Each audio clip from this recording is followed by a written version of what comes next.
Arizona football made some headlines at Big 12 Media Day and was one of the talks behind the scenes.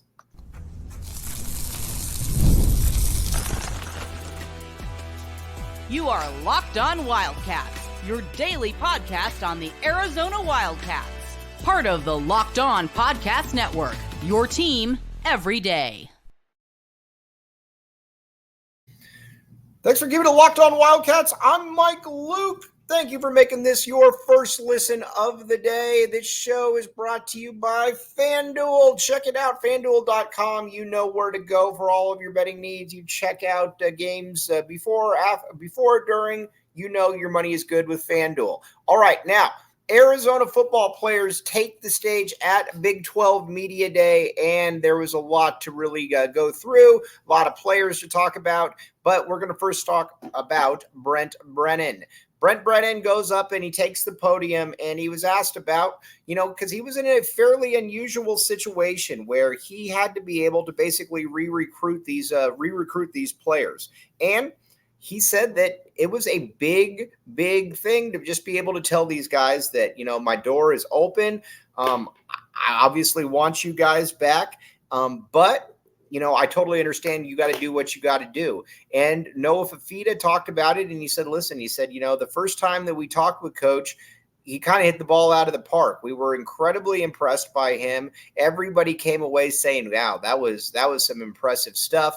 And it just kind of trickled from there. And he said that, there was just very much of a feel to him that you kind of felt you knew the guy. And there was such a loyalty factor that they didn't really want to leave.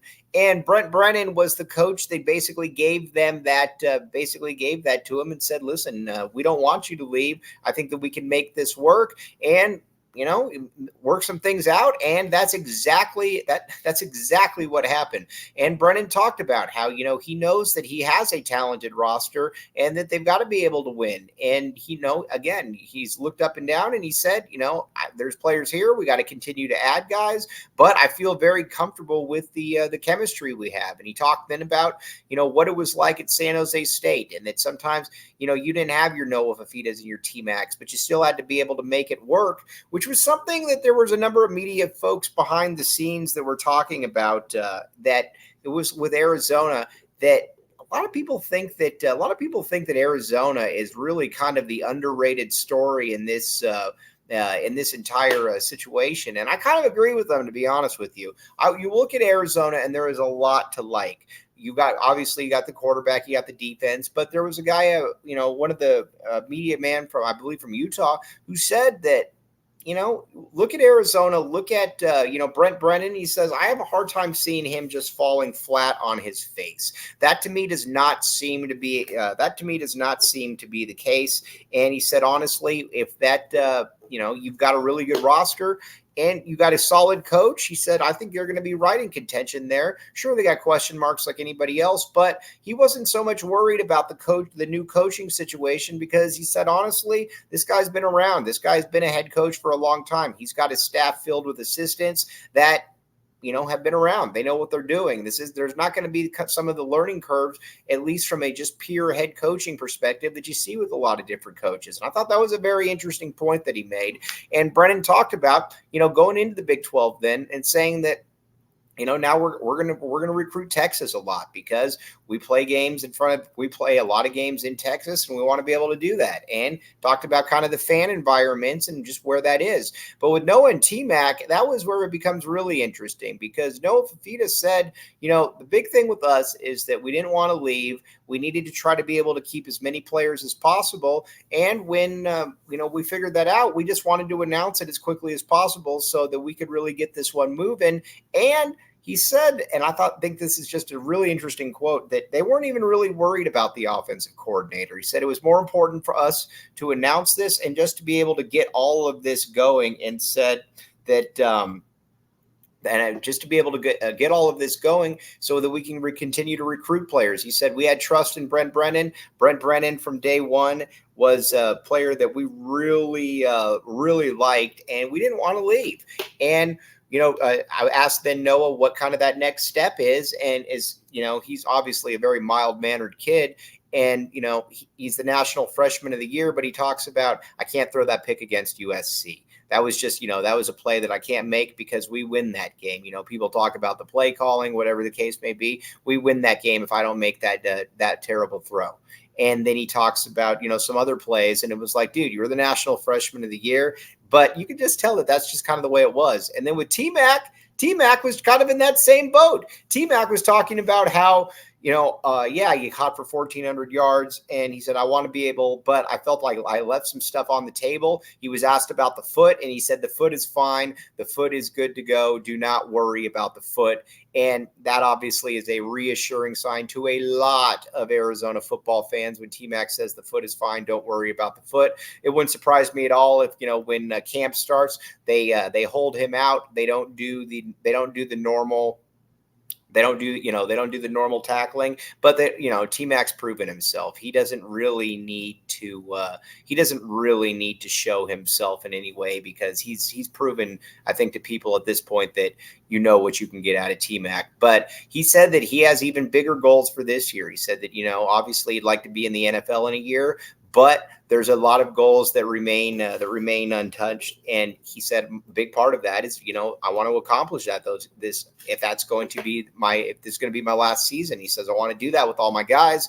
Mentioned Manu, mentioned all the dudes that he came up with. And then he talked about as well, some of the other players. And Noah Fifita mentioned this as well. Somebody that, he thinks is really going to step up and be a difference maker. Somebody like a Malachi Riley, where, the dude just kind of tends to get open. And guys like that, I think there's going to be a lot of players that are going to surprise.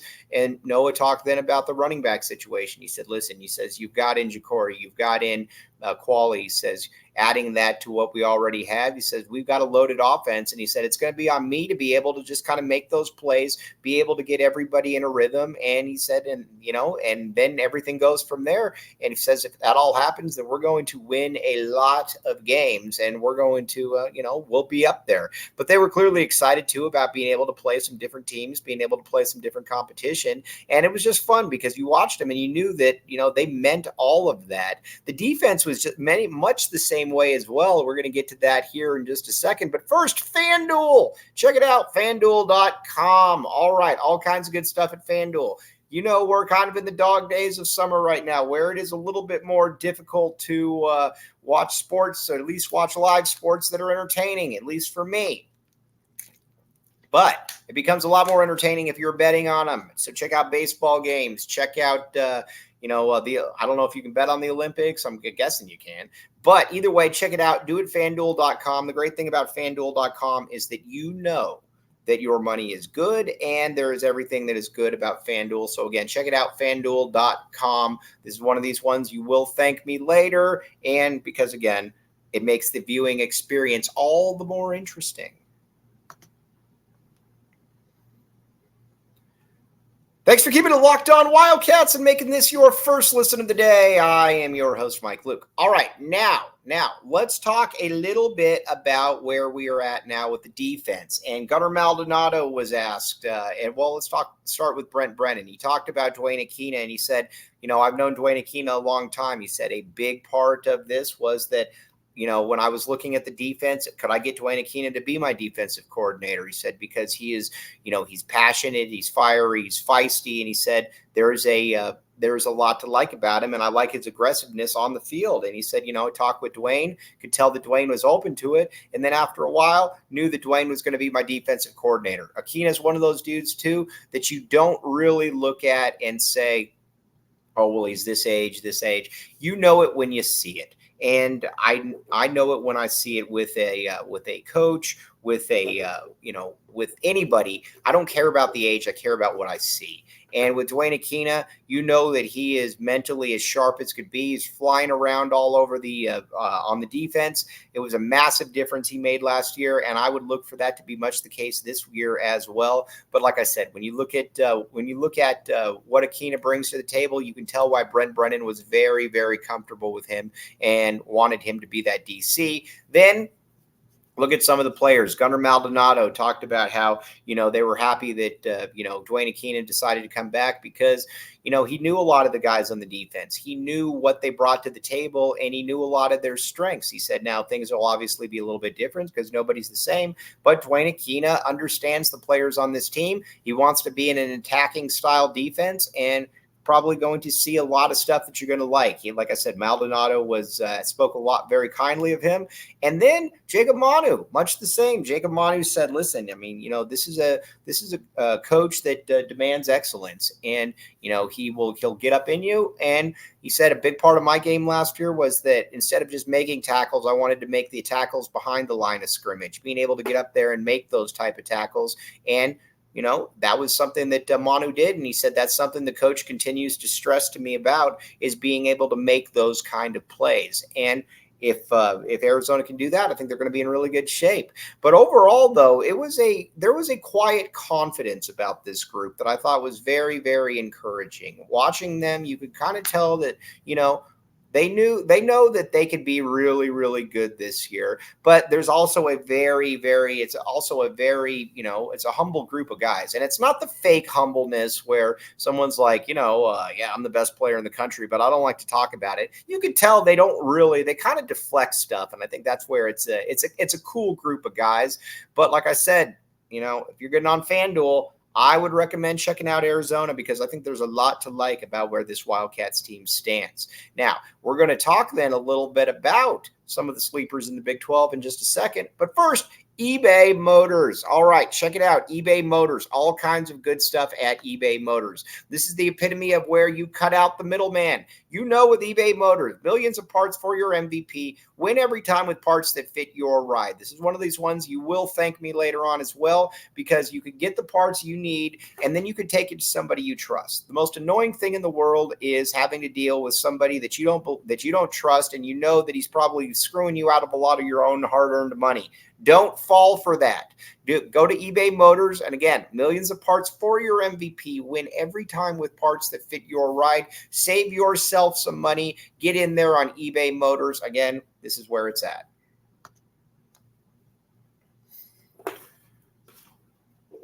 Thanks for keeping it locked on Wildcats. I'm your host, Mike Luke. All right, now, let's talk a little bit about just kind of some of the expectations in the conference here. And, I think it's a fascinating endeavor here because you already know that with Arizona, they're picked to finish fifth, but that's not really the way it is. They had multiple first place votes. All of these teams all of those teams in the top five, I don't think anybody would be surprised if they won it all. In the conference, that is, maybe Iowa State gets a little bit of love, but it's those five teams. And then after that, you got some teams like Colorado. Deion Sanders came in there, and he was emphatic about how, every team that plays Colorado, that's their Super Bowl. Well, a lot of teams won the Super Bowl last year because they finished last in the conference. Colorado does have talent. We'll see how that actually plays out, though. Then you also have, ASU. I think Kenny Dillingham's a really good sport. I just don't know that they have a lot of talent. But either way, should be interesting. But Arizona's schedule, though, is it's going to be fascinating to see because you've got basically a 2-week schedule where you've got Arizona, or you've got Utah, and you've got Kansas State, and you've got both of those on the road. All I need is 1-1. All I need is 1-1 out of that. If Arizona goes 1-1, then I think they're going to be in really, really good shape. You'd prefer to win the Utah one, mainly because, Kansas State, as weird as this is, still isn't a conference game because it was scheduled before the Arizona entered the conference. So if you want to win one of those games, you'd probably prefer to win the one at Utah. You win both of them, you start talking about college football playoffs and things like that. But either way, Big 12 Media Day, I thought that Brett Yormark hit the ball out of the park. I thought that the Arizona players and coaches acquitted themselves incredibly well. It's a humble group of guys. And like I said, this is a natural fit. That is the coolest thing about this, is that everything kind of lines up. Everything kind of makes sense. And you can see why so many people are excited about, the future here with football and a ton of basketball. And we're going to talk about that a lot coming up here next week and in the coming weeks. And then we got practice right around the corner as well. There's a lot of really good stuff to get to. But as always, Very, very much appreciate you all making Locked On Wildcats your first listen of the day. Again, we got football, we got basketball. Football is not that far away, so keep it locked on here on Locked On Wildcats. We will be back with you. Have a great rest of your day.